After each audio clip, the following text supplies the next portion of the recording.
Lijep pozdrav ljudi, dobrodošli na video. Današnji video posvećujem ovoj radio stanici koja se zove Baofeng BF777S. Vidite kako izgleda.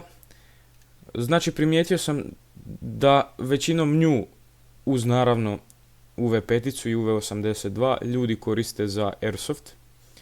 Zato što je vrlo povoljna i jednostavna za korištenje. E sad, tu dolazi do problema, a problem je taj što na njoj frekvencije nisu programirane za slobodnu komunikaciju, odnosno PMR 446. I sad mi njih trebamo isprogramirati za PMR 446 kako ne bi došlo do nekakvih problema sa zakonom.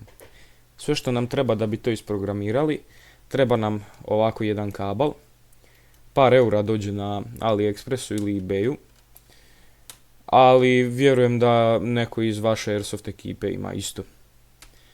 I potreba vam je jedan software na kompjuteru od kojeg ću vam ostaviti link. Znači sve što trebate napraviti je uzeti Baofeng, znači nebitno je da li imali model 666S, 777S ili 888S. Radi na svim modelima. Znači uzmete ovaj kraj kabla i uštekate ga u ovaj konektor do kraja da sjedne. Drugi kraj kabla, odnosno USB kraj kabla, uštekate u vaš kompjuter. U USB, naravno. Onda upalite uređaj i okrenete potenciometar za pojačavanje do kraja, znači. I bitno je da ste na slobodnom kanalu. Dobro. Sad prelazimo na kompjuter. Ovdje kao što vidite imate ovaj Chirp software u kojem idete na radio, download from radio, odaberete vaš port, kod mene je COM3, odaberete Baofenga i BF888 i kliknete OK. Kao što vidite na Baofengu vam se pojavljuje crveni indikator. Evo ga.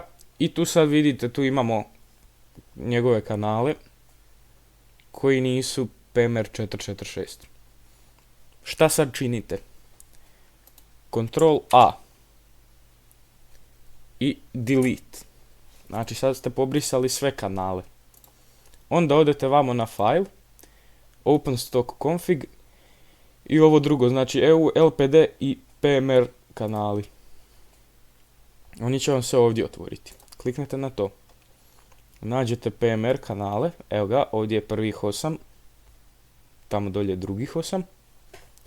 Kliknete na 1, držite shift, kliknete na 8. Ctrl C, odete nazad na vaš radio uređaj, kliknete ovdje, na prvi, Ctrl V. Dobro. Dalje, odete opet na ovaj dokument, idete na 9. Kliknete i onda držite shift, kliknete na 16. Ctrl C i vamo opet na 9. Ctrl V. Evo ga, to je to.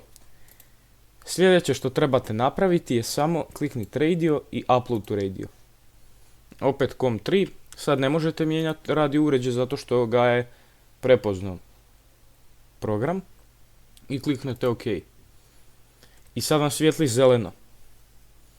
Evo ga, završilo je. Onda znači normalno ištekate radio iz kompjutera. I sad vam je on programiran za PMR 446. Evo sad ćemo to isto testirati. Znači, sad će se prebaciti na mikrofon od fotoaparata. 1, 2, 3, 1, 2, 3 test. Isto tako i na ovome. 1, 2, 3. Samo malo. 1, 2, 3, 1, 2, 3 test.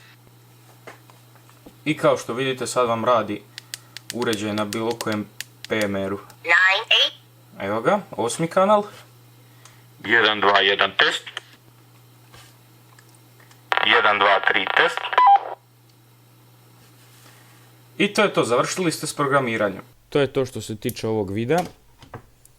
U sljedećem videu ćemo se baviti programiranjem UV5 za Airsoft, softverski i direktno na njoj, tako da pretplatite se na kanal, lajkajte video i pozdrav do sljedećeg videa.